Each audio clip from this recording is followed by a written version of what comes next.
I took a paternity test, discovered my wife cheated, uncovered a web of lies, leading to divorce. In my early years, I was often misunderstood by those around me, growing up with Asperger's syndrome, in a world where social norms seemed second nature to others, made daily interactions challenging. My family, as well-meaning as they were, often struggled to understand my way of seeing things, my literal interpretations, and my unique communication style from a young age. I found comfort in structure and routines, preferring the order of numbers and facts over the abstract flow of social cues. This difference shaped much of my childhood and education. Teachers noticed my tendency to focus on specific details, while peers labeled me the odd one out. From my unique perspective, over time, however, I developed a talent for analysis and problem-solving, skills that would later be invaluable in my personal and professional life. As I navigated my journey, I found inspiration in book and film characters who, like me, were unique, recognizing myself in their stories of overcoming obstacles. Remember the critically acclaimed film, Rain Man? Dustin Hoffman won an Academy Award for his portrayal of Raymond Babbitt, an autistic character with extraordinary skills, although I'm not as affected. I live with Asperger's syndrome. For the most part, I blend in, though with my own quirks. Unlike many, I struggle to read in spoken social cues, where others might notice subtle hints, like someone checking their watch to end a conversation. I miss those signals. My world is defined by logic, directness, and an adherence to structure, making social situations especially complex.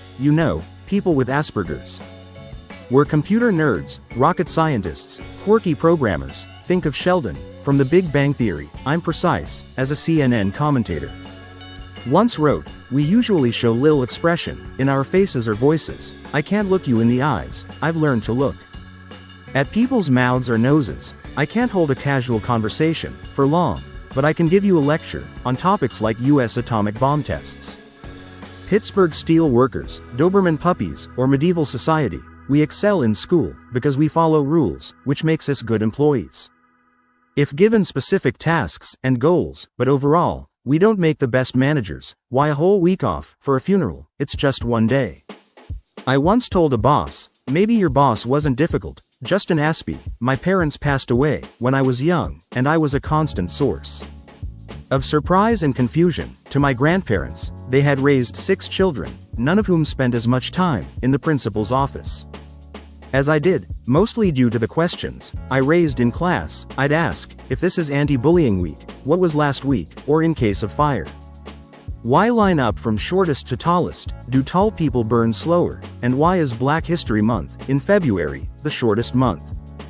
Though I was an excellent student, and even received a scholarship, my grandfather often muttered, "There's something not right with this boy." I never dated in high school.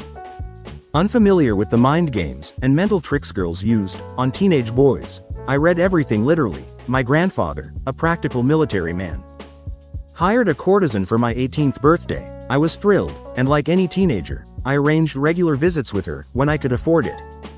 No good deed goes unpunished. This led to my first big novel. I was filling my gas tank near the shopping center before starting my Meals on Wheels route for seniors, not because I'm a good person, but as part of my scholarship requirement, and I chose it to avoid other employees. Once I started, I found people fascinating. These seniors had survived the Great Depression, fought in war, and built our country into an economic powerhouse. I loved hearing their stories, from bootlegging to storming Normandy, to union struggles. They were my living history books. They loved to share stories with anyone who would listen. One day, as I paid for gas, a young girl ran past, chased by 2 guys, a big one, and a smaller one. A Mutt and Jeff pair. They circled my car several times, which was still parked at the pump. Suddenly, the girl jumped into my car and locked the doors. Mutt and Jeff banged on the hood and roof, yelling at her. The store clerk was calling emergency when I walked over. "Hey, you two," I said, to the men who were still yelling at the trapped girl, denting my car. "Back away from my car." The smaller man, whom I mentally called Mutt, looked at me. "This your car?" he asked, authoritatively. When I didn't answer, Mutt continued, "Open it, idiot, so we can get this girl." "Not a chance," I replied. "We'll wait for the police. They're already on the way. I need a report for insurance."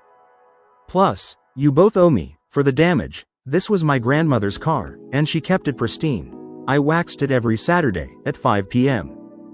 with premium mother's wax. Shut up, idiot, Jeff snapped, adding, the cops are already here, so unlock this junk. I looked at Mutt and Jeff. They had no uniforms, no visible badges. Could I see some ID? Your badge, please. Mutt stepped closer. We don't have time for this, he muttered to Jeff. Then grabbed my arm, trying to twist it painfully. Here's where I need to add a little context. Children with Asperger's syndrome are frequently bullied. Since our physical coordination often develops later, making us the last pick for any team in PE class, combine that with an inability to respond effectively to teasing and sarcasm, and well, you get the picture. To counter this, I was enrolled in martial arts early on to improve my coordination, build confidence, and learn to handle bullies. After attending several classes, I found that a modified form of Aikido was the best fit for my training. The Aikido I learned was based mainly on responding to an opponent's movements. I was taught not to react until someone made physical contact, a rule that suited my Asperger's black and white view of the world. Words and ridicule could be ignored, but physical actions allowed a response. I trained 3 times a week and on Saturdays at a local Aikido center. It became like a second home. Fast forward to the present, and Mutt's face showed shock as I countered his arm grab with a move I'd practiced countless times in Aikido class. Dropping to one knee, I spun under his arm, using my weight and his momentum to flip Mutt over my shoulder, leaving him gasping for air.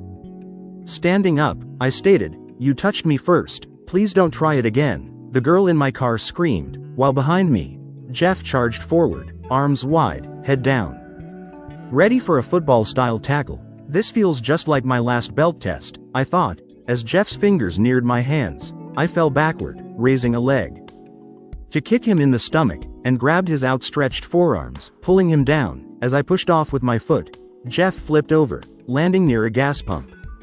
Rolling to my feet, I heard the girl in my car laugh. "You two idiots can't even take down one guy. Need more friends before you get hurt."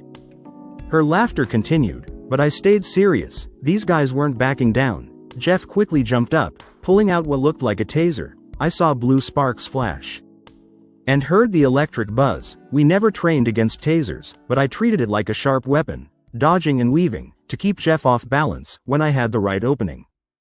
I moved to his side, struck his elbow upwards, and directed the wrist holding the taser downward. Jeff yelped as his hand in the taser dunked into a bucket of windshield washer fluid. I didn't know the exact properties of windshield fluid, but apparently it conducts electricity well. Over 1,500 volts surged through Jeff's hand and into his body. He convulsed, collapsing by the bucket, with his hands still submerged, limbs twitching. Then Mutt charged at me again, this time wielding a collapsible baton.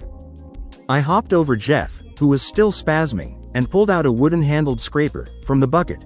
Mutt wasn't skilled with the baton, making it easy for me to parry his attacks. I hooked his ankle with the scraper's T-end, causing him to stumble backward. The girl in my car laughed again, but her laughter stopped when Mutt lifted his pant leg to reveal an ankle holster. He pulled out a .38 caliber pistol, aiming it at me. "Stop, idiot," he barked. "I'm serious. In Aikido, we train to defend against different weapons. The advice was, run from a knife, rush a gun. A knife can't injure you from a distance, but a gun can." So I advanced toward Mutt, crouching low. 2 shots fired, and the back window of my car shattered, the girl inside screaming. Mutt looked stunned as I closed in, disarmed him, and had him on the ground. Just as 2 patrol cars pulled up, lights flashing, officers leapt out, guns drawn, ordering me to drop my weapon. I released the pistol and raised my hands. But Mutt seized the moment to kick me in the head, and everything went dark. I'll spare you the details, but I spent over 24 hours in a jail cell. After Mutt and Jeff handcuffed me to a chair and knocked me severely, it wasn't like in the movies. They didn't let me make a phone call or tell me you have the right to remain silent. As you see in police shows, I think Mutt and Jeff were actual cops because they were the ones who knocked me while I was cuffed to the chair. After that, the other prisoners left me alone. Apparently knocking 2 cops earns respect. On the second day, the jailers, who had been indifferent until then, suddenly grew uneasy. Some tried to emphasize they had treated me the same as any other suspect and had no part in what happened earlier. Anthony, a jailer called, opening the cell door. "Come with me, please." Crossing the threshold, I was surprised to see the girl from my car waiting with an older, distinguished-looking man. The jailer fidgeted as he led me to them. "Here he is, Judge, Your Honor. He's in fine condition. We've kept him safe." Just as I said, the judge ignored the jailer and grabbed my chin, turning my head to examine the bruises on my face, lingering on the ugly mark on my cheek from Jeff's repeated hits with a phone book. The girl began taking photos with her phone. "Yes, I'd say he looks very good," she said. "How many of you did it take?" She looked at the bruises on my wrists from the handcuffs. "You must be proud of knocking up a handcuffed man. The Führer would be impressed." The judge waved off both her and the jailer. "That's enough." Then he turned to me and said, "Come on, son. Let's get to work on taking these guys down." With that, the judge turned and walked out, and the girl and I followed him. We sat outside the police commissioner's office, watching men in suits move in and out, carrying papers and forms. I hadn't seen the judge since he'd gone in. "Would you like something to drink?" the administrative assistant asked. "Yes, watermelon juice," I replied. "Watermelon juice," she repeated, surprised. "You said anything," I reminded her. "Well, we only have soda, tea, and coffee. No watermelon juice." I paused. "So when you said anything, you didn't really mean it?" "Only soda, tea, and coffee." "That's misleading." The girl stepped in confidently. "We'll both have a soda, or any kind." "Thanks." She nudged me toward a chair. "Relax, dude, are you an idiot or something?" I shot back. She raised an eyebrow. "I may not know what an idiot is, but I was just helping this lady be clearer. That's how wars got started, back in 167. "Wow, you're clueless," I interrupted, smirking. "But kind of cute." "Now shut up.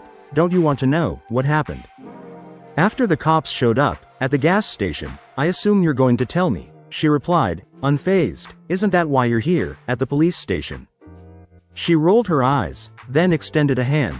"Anyway, I'm Dawn." I pointed to her ID sticker. "But your badge says New Dawn." "Technically, yes," she sighed. "My parents were into crystal energy, so they named me New Dawn, but you can just call me Dawn." "Fine. Can I call you Tony?" "Sure, if you want.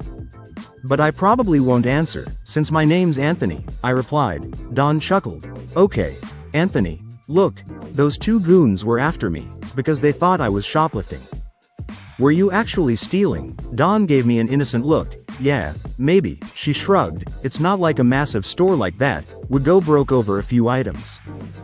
Do you know how little these corporations pay in taxes, or how poorly they treat their employees, not to mention child labor overseas? What does that have to do with you stealing?" I asked. "This store is a franchise, so you were really stealing from a small, family-owned business, not a big corporation." "Whatever," Dawn waved dismissively. "Aren't you even mad that the city's police force is full of corrupt flunkies, living off our tax dollars, like those two Nazis who came after you? They're an outlier," I replied. Dawn looked confused. "An outlier? In any large organization, public, private, or religious, you'll find about 11% who are high performers, driving growth, 86% doing the minimum required, and 3% that break down into two groups. 2% are corrupt, willing to do anything to get ahead, and 1%, the dead weight. People who just take up space." I held up two fingers. "I just happened to be, first, in the wrong place, at the wrong time, 10 minutes earlier or later. I wouldn't have been involved. Second, I ran into two cops, who don't represent the rest." Dawn started to speak, but I held up my hand, and look, the average police officer makes about the same as the average worker, not rich. They're there to enforce laws. If you disagree with the law, work to change it, or the officials who make it. Don't blame the ones enforcing it. That's all I'll say on the topic. I looked at her. "Please go on. How did you end up here?" Dawn shook her head. "You're definitely one of a kind, Anthony. Anyway, after the other cops arrived, they were so busy with you that I managed to sneak away and hide at a nearby gas station. I saw those two officers go in, take the security tape, and threaten the store clerk." She held up her phone, grinning. "They had no idea I was recording them the whole time." "You mean they didn't identify themselves as police when they first attacked me?" I asked. Exactly, I even got them on camera, threatening the clerk. I noticed all the Meals on Wheels food in your car, so I called the organization and explained what happened. She smirked, told them to send lawyers, guns, and money. Just like the song. She glanced at the commissioner's door. Did you know the judge is on the Meals on Wheels board? I nodded. Yes, he's also the district's chief judge. And the state's majority political leader. He spoke at my high school graduation. Don's eyes widened. Well, that explains a lot. Once I called. State patrol cars showed up. They took your car and brought me to the judge's office. He was furious when he saw the footage from my phone. It was like a royal court. People showed up. In the middle of the night, some even in tuxedos. Then he called in more top officials. All to get you out. Don gently touched the bruise on my cheek. Those two cops plan to lose you in the system. Delay the paperwork until your bruises healed. Then it would be their word against yours, not to mention the false charges they'd filed: resisting arrest, assault, possession of pills, the whole 9 yards. They even planted meth in your car. At that moment, the commissioner's assistant reappeared and motioned to me. Anthony, His Honor will see you now. In the end, both officers were fired and charged. The police commissioner was relieved to let them go. As this wasn't their first complaint, it turned out they were also on the shopping center's payroll while on duty for the department, sealing their fate. Other officers received reprimands, but the judge, commissioner, and district attorney all expressed their thanks to me. I was surprised they couldn't see that the other officers were just acting on what Mudd and Jeff had told them. According to their story, my gang and I had attacked them while they were trying to detain a suspect, supposedly to protect a stash house in my car. This whole situation taught me a lot about how quickly things can break down if trust among these new centurions is gone. The city police settled with me, offering a substantial payment, raised to live simply. I'd never prioritize money, but I accepted, knowing that a jury wouldn't sympathize with a government agency that invented charges, arrested, and struck a disabled orphan. Yes, Asperger's qualifies as a disability, and I was a scholarship student delivering food to the elderly. About a week later, Dawn appeared at my door. Come on, Anthony, she said, glancing around my small apartment. I heard you got a check from the police. Let's take this money and go celebrate. I looked around my one-room apartment. Dawn, I have a bed, a table, and a small dining area.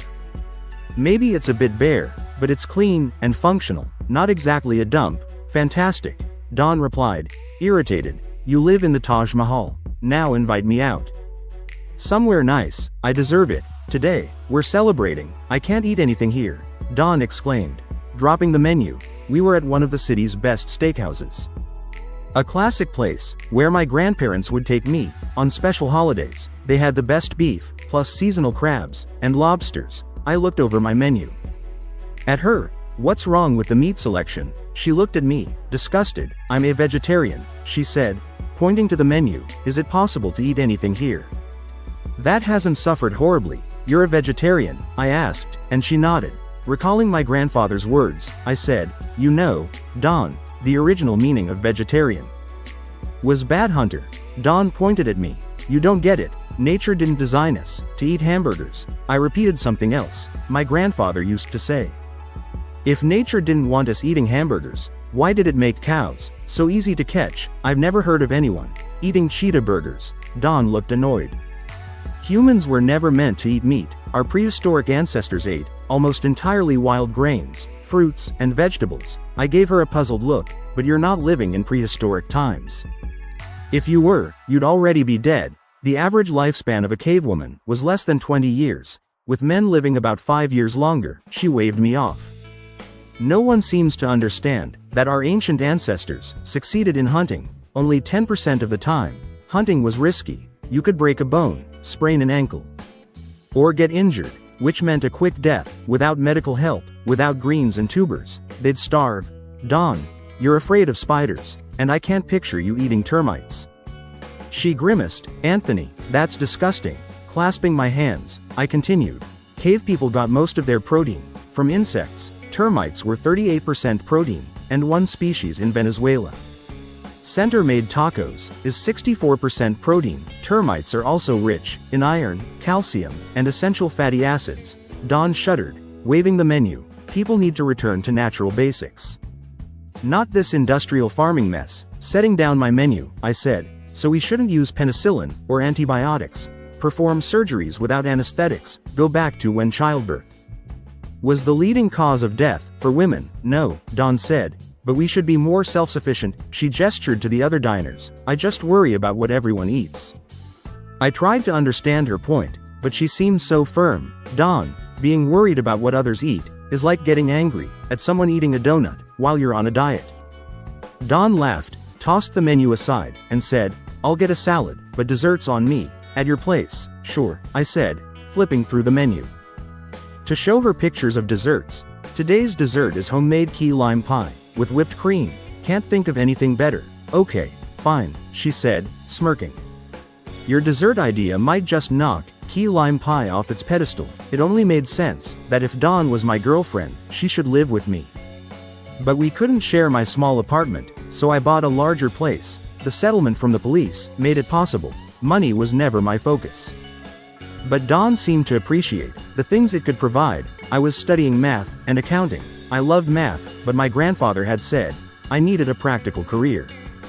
And accountants are always in demand. I never knew exactly what Dawn studied in college. She was always attending rallies and protests on campus, whether for gays, for metric, native idiot rights, or to stop animal testing of rubbers. I didn't follow them, but Dawn was passionate about every march and demonstration, and if it made her happy, that made me happy too. Determined to impress Dawn in bed, I dove into research on women's pleasure, reading articles, watching videos, and even interviewing a friend in the escort business, purely informational. I'm a committed boyfriend now. Wow, Dawn said, blushing and falling back onto the bed. Where'd you get this idea?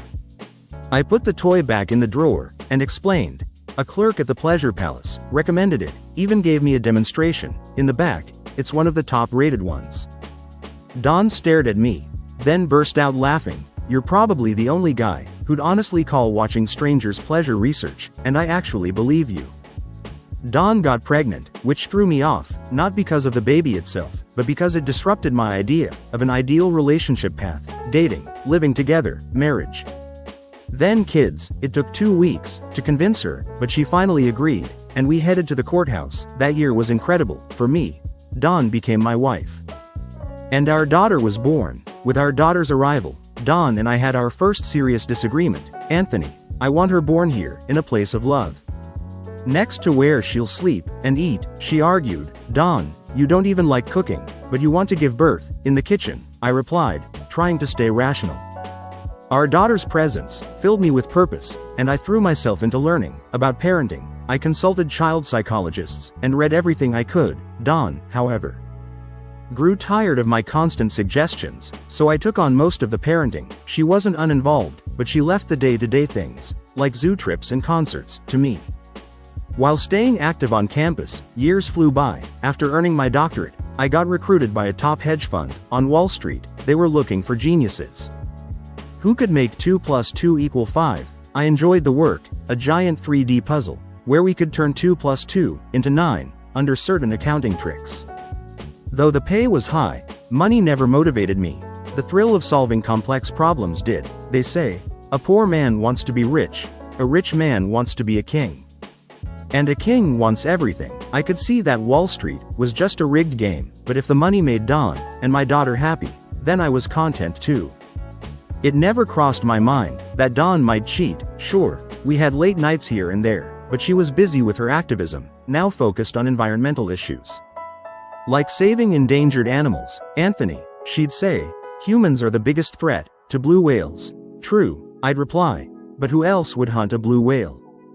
Pelicans with machine guns, lions on jet skis. Then there was her approach to climate change. Dawn, I asked one day, don't you think it's odd to drive a Cadillac Escalade to a Save the Planet rally? She looked at me, unfazed. It's a hybrid, very economical. The engine even shuts off when I'm stopped. I couldn't help but joke. My grandfather's car did that too. They called it stalling. Anthony, this is about reducing our carbon footprint, she insisted. I pulled up some facts on my laptop. That Escalade's carbon footprint, just from production alone, is massive. She threw her hands up. What should I drive then? A Volkswagen Jetta, it's safe, and the diesel version Has better mileage than your SUV, I pointed out, but Dawn's spending never stopped. She'd come home with expensive designer dresses, always saying, "It looks so much better on." I thought, on fire, but kept it to myself. When our son was born, I was thrilled. He and his sister were both overjoyed, but then the housing bubble burst. And Dawn's lifestyle took a hit. Like most Americans, we didn't get any government help, just the too big to fail corporations did. We moved south, where I found work. At a small bank, my salary dropped significantly, and our house was suddenly worth less than our mortgage. We left behind European trips, private schools, luxury cars, and even Starbucks. I was proud of how well the kids adapted. My daughter loved public school, and my son enjoyed having a big yard. Life at the small bank was easier, and the people were kind, but it was clear, Dawn was unhappy. I hadn't realized how unhappy she was until I found her in our bedroom, packing a suitcase. 8 months after we'd moved, "Dawn," I said, trying to keep my tone light, "looks like you're going on a trip. I can't get a week off until I've worked a full year." At the bank, without pausing, Dawn pulled out another suitcase. "I'm heading to Manhattan to support the Occupy Wall Street protest." I blinked. "Dawn, we can't just leave right now. It's the middle of the school year, and I've just finished probation at work. Plus, we're tight on money." She kept folding clothes, unfazed. "I don't care. Occupy Wall Street needs me. I'll only be gone a few weeks, but we need you here," I countered, desperation creeping into my voice. "What about the kids?" Dawn shot me a dismissive look. "Don't be such a child, Anthony. Our daughter can handle herself after school, and Janet from the bank has a nanny who can watch both her child and our son. Until you're home, Dawn, you're not a soldier, and Occupy Wall Street isn't a war," I argued, trying to appeal to reason. She waved me off. "Anthony, they need me, it's my call." I took a deep breath, trying a different tack. "Dawn, you're not going to lead a crowd. Studies show that group identity just activates pleasure centers, making people stop thinking critically." She snapped her suitcase shut, her expression hardening. "Stop arguing, Anthony. You won't win this." I met her gaze, my voice low. "Any spouse can win, if they're willing to go far enough. That's called divorce." Her face softened, surprised. "We're not going to be part of the 50% that end in divorce." "Maybe not," I replied, quietly, "but the other 50% end. Until death do us part." Dawn glanced down at the suitcase, hesitating. "Your car's tires won't even make it to New York. I was planning to replace them next paycheck," I pointed out. She shook her head, lifting her bags. "I'm not taking the car. I found a ride with someone I met online." I looked at her, incredulous. "And how exactly will you pay him? We barely have enough as it is." She shrugged. "We'll work something out." I sat there, speechless. I didn't even hear her leave. She didn't kiss the kids goodbye. When they asked, I told them she was at a rally up north, not sure when she'd be back. Soon, the media picked up the story of a banker's wife joining Occupy Wall Street, dubbing her Occupy Mama. Even in our small town, it stirred things up. "Dad," my son asked, "what's a hoe?" "A hoe is a garden tool, like a rake," I answered, keeping it simple. My son looked confused. "Then why are kids at school saying mom's a garden rake?" My daughter came in. "They mean hoe, like a promiscuous woman." My son looked to me. "Dad, what's a hoe, and why are they calling mom that? Your mom's not a promiscuous woman." "And that's a bad word," I said, sending him outside to play. After my son left, my daughter sat down, visibly upset. "Dad, you have to do something about mom. She's ruining my reputation at school. Do you even know what people are saying about us?" she asked, frustration written on her face. I placed a hand on her shoulder. "Sweetheart, we can't control what people say, and honestly, most people probably aren't even thinking about us, Dad," she said, her voice heavy with teenage exasperation. "Aren't you even a little bothered that mom is living with some random guy in a tent? It's all over the internet. If it bothers you, just stay offline," I suggested. She shook her head. "It's not that easy. My friends keep sending me links, and it's gross. You have to do something." I leaned in, pressing a kiss to her forehead. "I'll take care of it, honey." After days of leaving messages, I finally reached Dawn. "Anthony, sorry for not calling sooner," she said, sounding harried. "It's been chaos here." "Dawn, save the apologies. You didn't even call back. I had to reach you. You don't understand what's happening here, Anthony," she replied, defensively. then maybe stop telling everyone about it. I said, most people either don't care, or are just relieved. It's not their problem. She sighed, you really don't get it. There are thousands of us here, regular folks, even celebrities. Are there any other mothers who left their family to be there? I asked, pointedly. Stop being so dramatic, she shot back. You act like toilet paper and aluminum foil mean more to me than my family, Dawn. Toilet paper matters to a lot of people, and how are we your priority when you're living in a tent with some other guy? She let out an exasperated breath.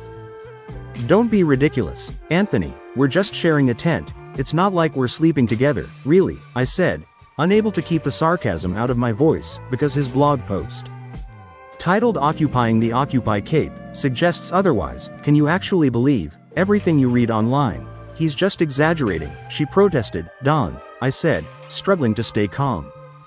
When he describes the mole on your inner thigh in detail, it's hard to believe. He's making it up. You need to come home. She paused, then conceded. Fine, I'll consider marriage counseling. But I'm not going to listen to some Bible-thumping counselor telling me to obey you and stay home. Dawn, I never asked for that. Just come home. I can't leave right now. This is too important. I checked my watch. My patience wearing thin. There's a midnight bus ticket waiting for you. If you're not on it, I'll be filing for divorce. Anthony, I'm a crucial part of this movement, she protested. Dawn, I replied, coolly, don't confuse running in circles with progress. Be on the bus. Predictably, Dawn didn't get on the bus. A week later, she called, furious, Anthony, how could you file for divorce, and those photos in the paperwork? What if the kids saw them? I kept my voice steady. Now you're worried about the kids. They're the ones who showed me the photos. Your tent mate posted them online, and our daughter heard about it at school. I just printed them out. She softened a little. Look, Anthony, I'm sorry. I got caught up in the moment. How long was that moment? Dawn, I sent you 7 photos, with dates from 7 different nights. There was a pause, before she said, all right, maybe sleeping with him wasn't the smartest decision, but it was just one guy. I let out a disbelieving laugh. And what does the number of partners have to do with anything? Through the static of background noise, she continued, put this in perspective, Anthony is my little affair.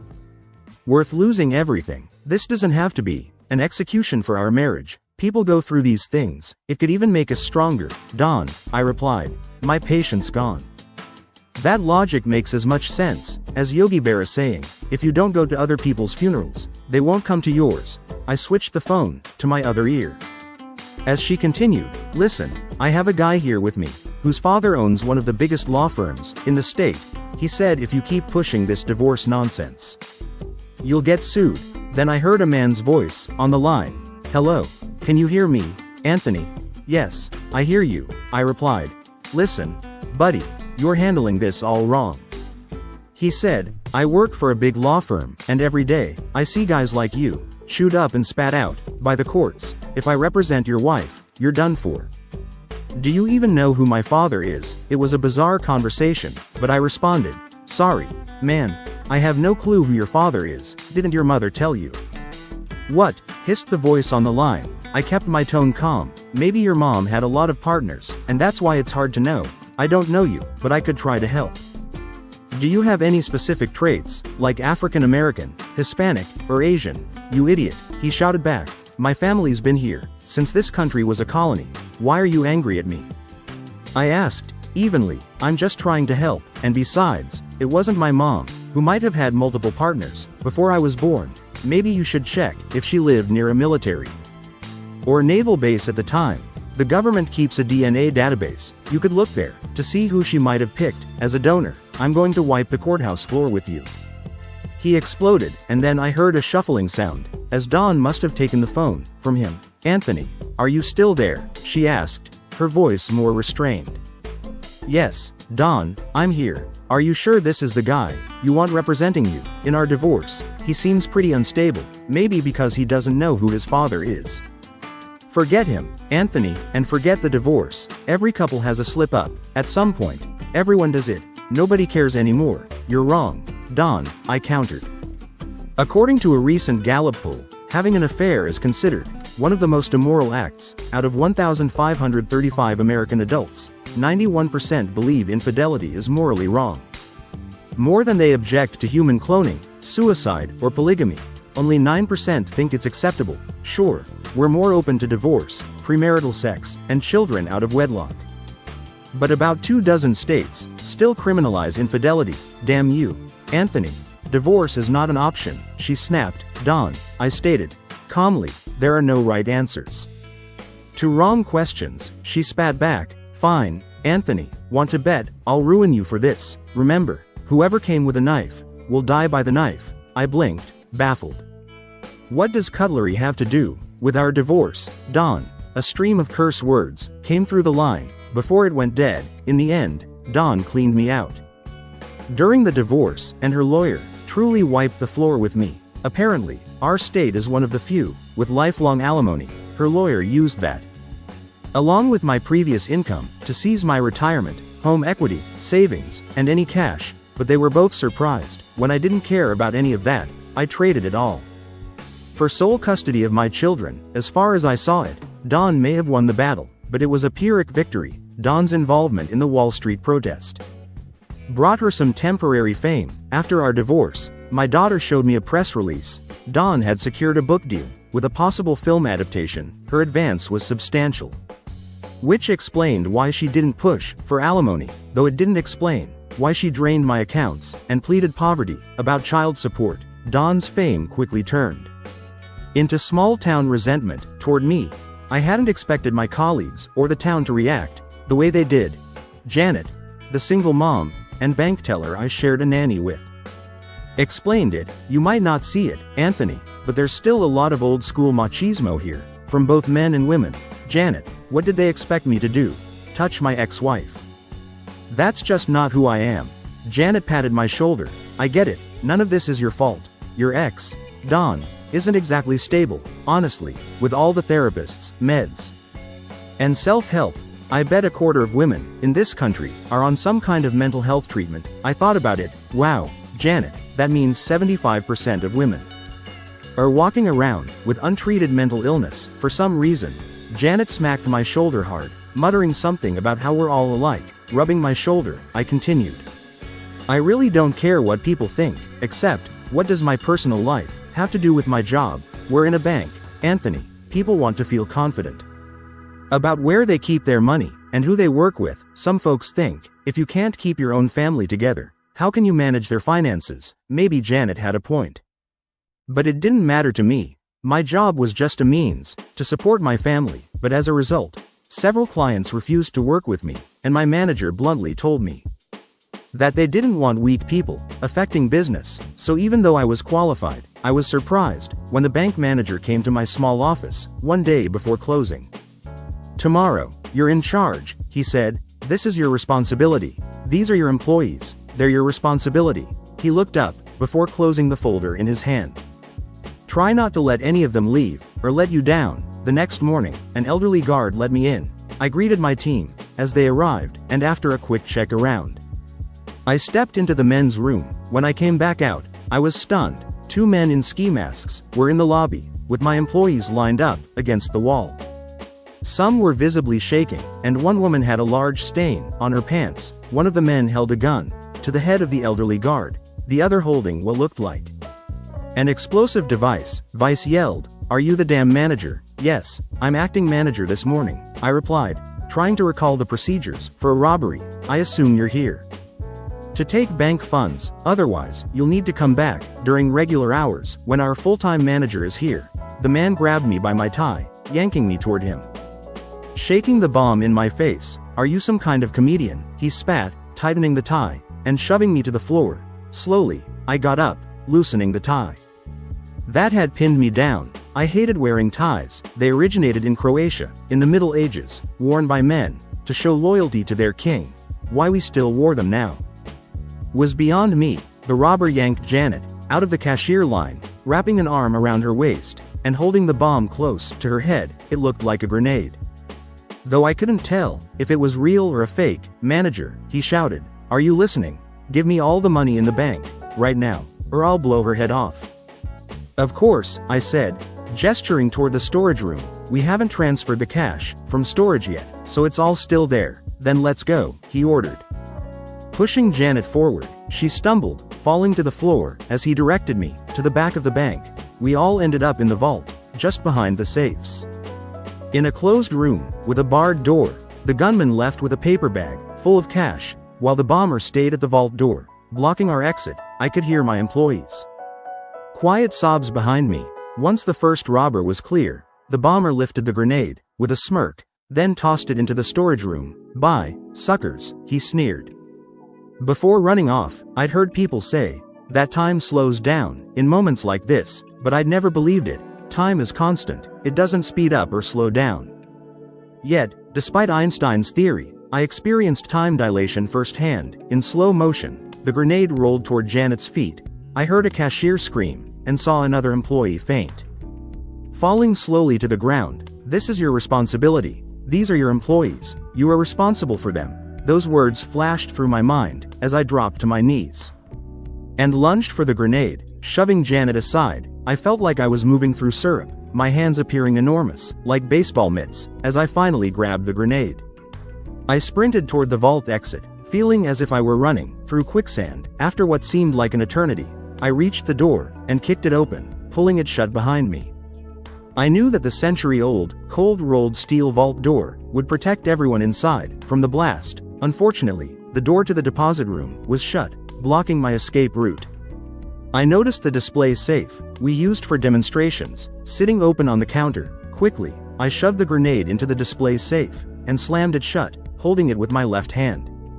I turned and wedged it into the open space in the wall, among the bank's other safes. Suddenly, the world erupted into a blinding white light, and I was flung backward. Over the counter, when my vision cleared, a ringing filled my ears, like thousands of bees were swarming around me. I realized I must be sitting on the ground, because I saw Janet kneeling in front of me. Her lips moved, but I couldn't hear anything. She reached out, loosened my tie, and wrapped it around my left arm. Looking up, I noticed a jagged hole where I'd placed the grenade. More employees gathered around, though I still couldn't hear them. I tried to stand, but my body felt like it weighed a ton.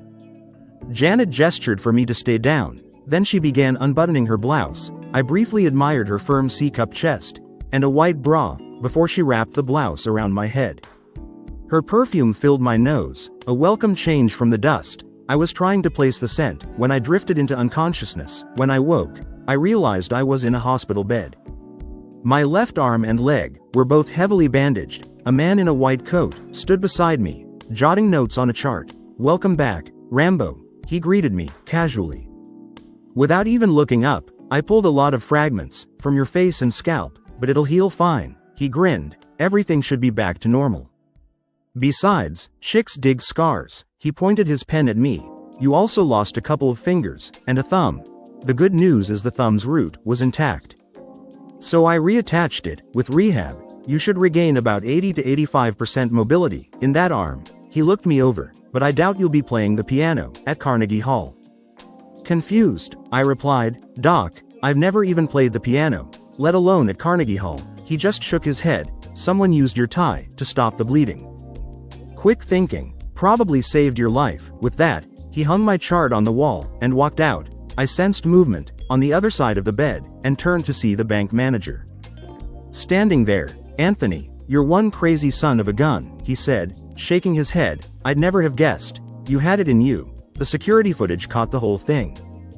"It's like something out of a Bruce Willis movie." Running a hand over his thinning hair, he continued, "We're all really proud of you, and well, sorry about the way things went down before, what with the divorce and all." After an awkward pause, he clapped his hands. "Of course, you're not the only one we're proud of." He pointed behind him, and I saw Janet sitting nearby. The bank manager went on.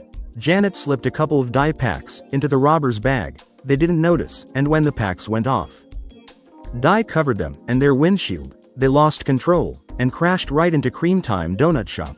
He chuckled. "Almost every cop in the county was there, and they were promptly arrested." I tried to smile, but my face wouldn't cooperate. The manager looked over at Janet. "Janet, I have to get back to the grind. You'll keep an eye on Anthony, won't you?" Grabbing my shoulder, he added, "Take as much time as you need, Anthony. We've got you covered. We're all proud of you." After he left, Janet moved closer, with a half smile. "Your kids are with mine, and the nanny. Don't worry, they're having a blast, enjoying the fame of being the children of a local hero. She closed the door, and came back to my bed, her half-smile turning into a grin. Die Hard. Huh, more like Dumb and Dumber, she pointed at me. Amused. By the way, that was a flashbang, not a real grenade. In that moment, it all clicked. A standard M84 grenade, about 300 grams, with a mix of magnesium and ammonium oxides. I shook my head, realizing Janet shook hers too. If you hadn't gone full action hero, we'd have just ended up with a little ringing in our ears. I looked at my bandaged hand. True, I said, softly, putting it in the safe deposit box, turned a harmless flashbang into an actual threat. I knew I hadn't meant to put anyone in danger, but I still felt foolish. I'm sorry, Janet, I didn't mean for things to go that way. She smiled. Forget about the bank. This is the best publicity they've had in years. Leaning down, she kissed me. Besides, my hero, I don't just take my top off for anyone. Janet wiped her lipstick from my lips. You deserve to make people regret how they treated you. I still have friends in the sheriff's department, and everyone believes you saved us from a real bomb. They won't confirm it wasn't, but they won't deny it either. I pointed at her with my good hand. But Janet, once this goes to court, the truth will come out. She laughed. Those two idiots already accepted a plea deal. They'll never admit it was a flashbang. Their reputation in prison is better if people think they were big-time criminals. She winked. You might even get to be Grand Marshal in this year's city parade. I shrugged. It didn't feel fair, but I didn't mind. Janet squeezed my thigh. Besides, you owe me a blouse, and the bank owes you a reward, and I plan on collecting. I never did get around to buying her that blouse. She even refused my offer to split the reward. My kids spent almost all their time at her place during my hospital stay, and she wouldn't accept a penny for expenses. Put it all away, Anthony, she said firmly. When I tried to hand her some cash, two boys keep each other entertained, and your daughter is the girl I always wanted. I knew better than to argue. But I was already mentally figuring out how to set up a college fund for Janet's kids. As we rounded the corner to her house, I was surprised to see a stretch limo parked out front, and even more surprised to see my ex-wife Dawn standing on the porch with another woman. Janet muttered, "Looks like a village is missing its idiot." After helping me out of the car, Dawn rushed over. Oh my God, she gasped, holding her arms open. I came as soon as I heard. I barely managed to arrange a plane and limo. She hugged me tightly, but I barely responded. When she pulled back, I caught a flicker in her eyes. As she looked me over, I knew I'd put on some weight. But unlike most divorced men, I hadn't thrown myself into an intense fitness routine. My job and lifestyle had left me a bit soft around the edges. Well, Anthony, she said, gesturing to my stomach, don't worry, I have a new diet plan to get you back in shape. I wasn't interested. The diet industry sells products with a 98% failure rate. Most people regain the weight within 5 years. I shrugged. Besides, I'm already in fighting shape. I'm too heavy to run away from a fight. Dawn laughed awkwardly. Very funny. A little exercise will give you a whole new healthy life. Exhausted, I replied. Dawn, if walking and cycling were all it took, mail carriers would live forever. Whales swim constantly, eat only fish, and drink water. Yet they're still fat. Rabbits run around and only live about 15 years. Turtles do nothing, and they live over a century. Now tell me again why I should exercise. Dawn glanced at Janet, who stood nearby. I see where you get your codependent attitude about avoiding exercise. Janet narrowed her eyes. There's plenty of evidence that women with a few extra pounds live longer than those who diet obsessively. The stern-looking woman next to Dawn stepped forward and extended a hand. Hello, Anthony, I'm Dawn's publicist. We're all very excited about this opportunity. Dawn jumped in, beaming. It's the perfect ending to my story. I nurse you back to health. We rebuild our family. It's a made-for-TV story. Lifetime is thrilled. We might even get a series. Dawn extended her hand to me. This could mean a lot of money. And fame well, for us. No, I replied, firmly, keeping my voice steady. What? Dawn and her publicist exclaimed together. No, I repeated. Which part of no didn't you understand? The publicist quickly tried to smooth things over. Anthony, I'm on your side. You need to listen to Dawn. I shook my head. There's always someone on your side. that you'd rather have on the other side, ignoring me. The publicist continued.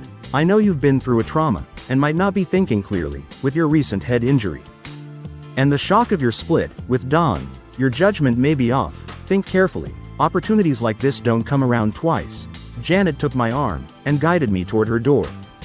She turned to the publicist. In this case, it would be better if you called ahead. We wouldn't want to embarrass you by not answering the door. Don jumped in front of me. Anthony, stop. What are you doing? We belong together. You need me. You know you'll never find anyone like me again. I looked at her for a long moment. Don, that doesn't make sense. I don't even like you. Why would I want to find someone like you? She tried again. The future isn't what it used to be, Anthony. This will be a best-selling book. A national TV show. Do you really want to be cast as the villainous husband? Don, even if you make a story out of this, no one, dog included, will care. Turning to Janet, Don tried a different approach. You're a Bible believer, right? Isn't there something in the Bible about forgiveness? Can't you help me here? Janet let go of my arm and faced Don and her publicist. I don't have a Bible verse, but I do have a line for you. She pointed toward the street. Get out of my house. Don and her publicist stood there, stunned. You can't talk to me like that, Don stammered, without looking back. Janet kept guiding me to the door. I'd shoot you both. But I don't want to waste bullets. She held up her phone. Uncle Bob, the city sheriff, is on my speed dial. Don't. Don and her publicist looked shocked. Janet continued. I have a loaded rifle, 3 acres of land, and a shovel. Don't mess with me, or anyone I care about. Don's book quickly ended up in the clearance bin. And her movie bombed even worse. Her fame faded fast, though she still visited the kids, occasionally, whenever it fit her schedule. Don's career could be tracked by the vehicles she arrived in. First it was limos, then rental sedans, followed by taxis, and eventually shared rides, and beat-up minivans. She still brought gifts, and talked about projects and the works, every visit, though the details became increasingly vague. The last time she visited, she was with an aging, unkempt actor, who drove a rusty old Mercedes. My son caught a glimpse of her latest project, a low-budget reality show, on one of those obscure cable channels that cater to insomniacs. Janet couldn't resist a jab. Looks like Don has a case of Vapehouse Lucas, she quipped. What's that? I asked, genuinely curious. Janet grinned. It's a condition where people chase fame without real accomplishments. They end up on obscure cable channels, staying obscure, and sometimes appear in ads for reverse mortgages. The kids found it hilarious, though I wasn't sure Vapehouse Lucas was real. Still, Janet's dry humor brought us all a good laugh. Over time, Janet and I grew closer. I was pleasantly surprised to meet her brother and discover he was also on the spectrum, which explained her understanding and patience. Eventually, we began dating. It felt like the natural next step. We had a lot in common, and merging our families allowed us to live comfortably. My kids adored Janet, and so did I. One day, I was even asked to ride on the main float in the town's Founders' Day parade. Reflecting on everything, I realized an important truth. People often think you need money to be rich, but true wealth isn't about money, it's about who you have in your life, not what you own. Reflecting on those years, I find myself grateful for the unexpected twists that defined my life, from a rocky childhood of misunderstood intentions to a series of intense, often surreal encounters. Each challenge brought its own lessons. In my earlier years, I had always felt separate, as if I were navigating a world that rarely fit my understanding. Yet through each encounter, from confrontations in the bank to standoffs and personal relationships, I've come to appreciate the strength and resilience that come with living authentically, Asperger's quirks and all. After the chaos, there was Janet. Her steady presence grounded me, bringing warmth and acceptance I never anticipated. The calm after the storm, she reminded me that genuine connections are possible, even for someone like me, who has always viewed the world a bit differently. We shared more than laughs. She understood my struggles and saw beyond my straightforward, literal responses, connecting with a deeper, compassionate side I rarely allowed others to see. Her patience and humor didn't just brighten my life, they became a lifeline. As I rebuilt, the kids too became a source of pride and purpose. Watching them thrive reminded me of the value in every little moment, the subtle joys, often overlooked. We built a routine in a new town, where life felt simpler, more genuine. With each passing day, I saw my role as their father, not merely as a duty, but as a privilege, an opportunity to help them find the balance between logic and emotion, between stability and spontaneity. That took me decades to uncover. Now, life is far from perfect, but it is richer than I ever imagined. I find joy in the everyday, small conversations, family dinners.